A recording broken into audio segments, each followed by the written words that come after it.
السلام علیکم ورحمۃ اللہ وبرکاتہ۔ دوستو، آج میں آپ کے سامنے جو نسخہ پیش کرنے جا رہا ہوں، مردانہ شادی کورس۔ مردانہ شادی کورس، اس کے لیے بہت سے نوجوان واٹس ایپ پر، یوٹیوب پر میسج کرتے ہیں کہ ہماری شادی ہونے والی ہے، کوئی نسخہ ہمیں بتا دیجیے۔ تو کچھ میرے دوست ایسے ہوتے ہیں جو باہر ممالک سے، باہر کنٹری سے ہوتے ہیں، تو وہاں پر ہر ایک چیز جو ہے وہ آسانی سے نہیں ملتی ہے۔ تو آج میں تمام جو ہمارے پاکستان میں رہنے والے ہیں، باہر ممالک میں رہنے والے ہیں، تمام دوستوں کے لیے ایک تحفہ پیش کرنے جا رہا ہوں۔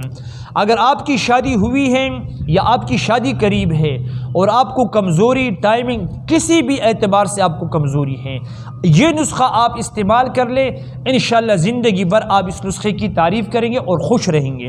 نسخے کی طرف جانا چاہوں گا۔ نسخہ آپ نے کوئی نہیں بنانا ہے، یہ تیار لینا ہے آپ نے۔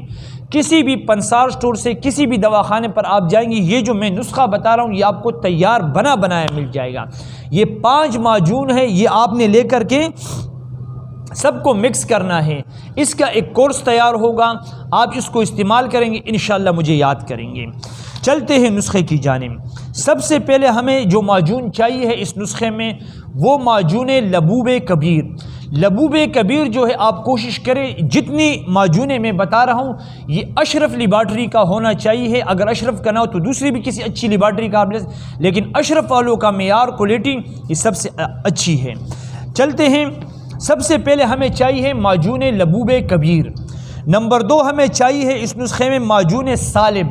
معجون سالب مصری، معجون سالب بولیں گے یا معجون سالب مصری بولیں گے وہ سمجھ جائیں گے۔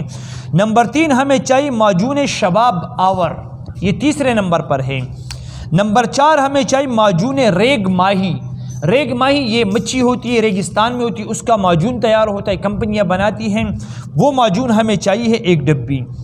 معجون فلاسفہ یہ 5ویں نمبر پر ہے، یہ بھی ہمیں 1 ڈبی چاہیے۔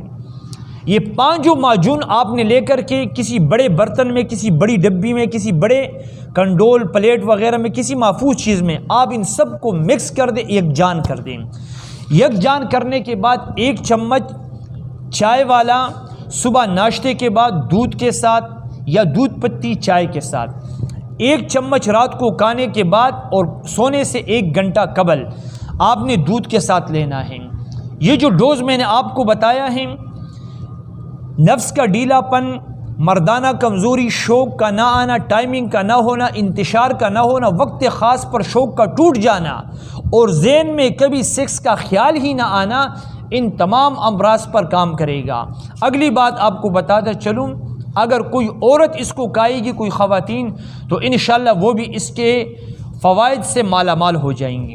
آپ اس نسخے کو بنائیں، استعمال کریں، طلاق سے، کورٹوں کے چکروں سے، جرگوں سے، اسی طرح گھر کی ناچاکی سے اپنے آپ کو بچائیں۔ جب یہ نسخہ آپ استعمال کریں گے آپ کو اس کا فائدہ ہوگا اور یقیناً فائدہ ہوگا۔ آپ اس وقت مجھے ضرور دعا دیجئے، اور اگر ہو سکیں تو ایک لائک بھی ضرور کیجئے ویڈیو میں، اور اس چینل کو سبسکرائب کیجئے۔ السلام علیکم ورحمۃ اللہ وبرکاتہ۔